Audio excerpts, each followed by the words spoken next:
തന്നെയും വിദൂരമായ ദിക്കിൽ നിന്ന് വിളി കേൾക്കാനുള്ള ഒരു മുഅ്ജിസത്തോ കറാമത്തോ കൊടുത്തിട്ടില്ല, ജീവിതകാലത്ത് പോലും നൽകിയിട്ടില്ലല്ലോ. അഷ്റഫുൽ ഖൽഖ് സല്ലല്ലാഹു അലൈഹി വസല്ലമിനോട് മസ്അല ചോദിക്കാൻ വേണ്ടിയും പല കാര്യങ്ങളിലും തർക്കം തീർക്കാനൊക്കെ വേണ്ടിയും മദീനയുടെയും മക്കയുടെയും ഒക്കെ വിദൂരമായ മലമടക്കുകളിൽ നിന്ന് ദേശങ്ങളിൽ നിന്ന് സഹാബിമാര് കുതിരപ്പുറത്തും കഴുതപ്പുറത്തുമൊക്കെ, അന്ന് വാഹനങ്ങൾ അതൊക്കെയല്ലേ, അവരെത്ര പ്രയാസം സഹിച്ചു മാസക്കണക്കിന് വഴിദൂരം താണ്ടിയിട്ടാണ് മുത്ത് മുസ്തഫയുടെ തിരുഹദറത്തിൽ അവരെത്തിച്ചേരുന്നത്. എന്തിനാ അവരിങ്ങനെ കഷ്ടപ്പെടുന്നത്? എന്തിനാ ഞങ്ങൾ കഴുതപ്പുറത്ത് യാത്ര ചെയ്യുന്നത്? എന്തിനാ ഞങ്ങൾ കുതിരപ്പുറത്ത് പോകുന്നത്?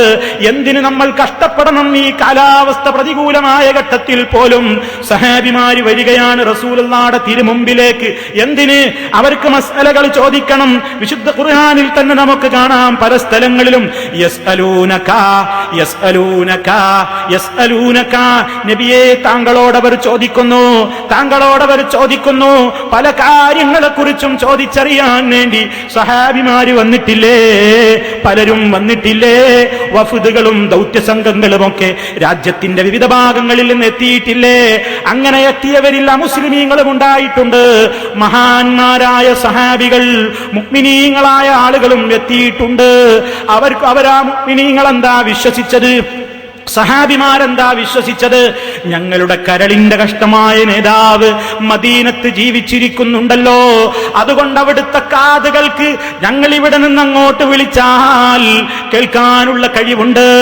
അവിടുത്തെ കണ്ണുകൾക്ക് ഞങ്ങൾ ഇവിടെ നിന്ന് പറഞ്ഞാലും ഞങ്ങളെ കാണാനുള്ള കണ്ണുണ്ടേ, ഞങ്ങളെ വാക്കുകൾ കേൾക്കാനുള്ള കാതവിടുത്തേക്കുണ്ടേ എന്ന് സഹാബിമാര് പോലും വിചാരിച്ചു പോയില്ല.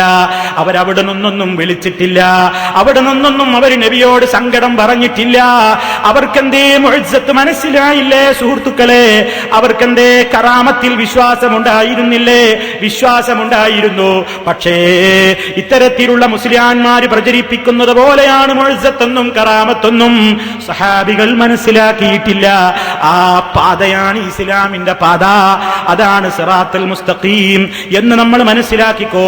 മറിച്ചവരൊക്കെ നബി സല്ലല്ലാഹു അലൈഹി വസല്ലമിന്റെ സന്നിധിയിൽ വന്നുകൊണ്ടാണ് പറയുന്നത്, യാ റസൂലല്ലാഹ്, അല്ലാഹുവിന്റെ റസൂലേ, അല്ലെങ്കിൽ യാ നബി അല്ലാഹ്, അല്ലാഹുവിന്റെ പ്രവാചകരേ എന്നിങ്ങനെ വിളിച്ചുകൊണ്ട് അവിടുത്തെ സന്നിധിയിൽ വന്നല്ലേ പറയുന്നത്. കാരണം അവര് മുഅ്ജിസത്തും കറാമത്തും ഒന്നും ഈ നിലക്ക് തെറ്റായി മനസ്സിലാക്കിയിട്ടില്ല. അവര് ശരിയായ നിലക്കാണ് മനസ്സിലാക്കിയത്. അവര് മനസ്സിലാക്കിയതുപോലെ, അവര് വിശ്വസിച്ചതുപോലെ അതേ നിലപാടിൽ തന്നെ തുടരണം എന്നേ മുജാഹിദുകൾ ലോകത്തോട് പറഞ്ഞിട്ടുള്ളൂ.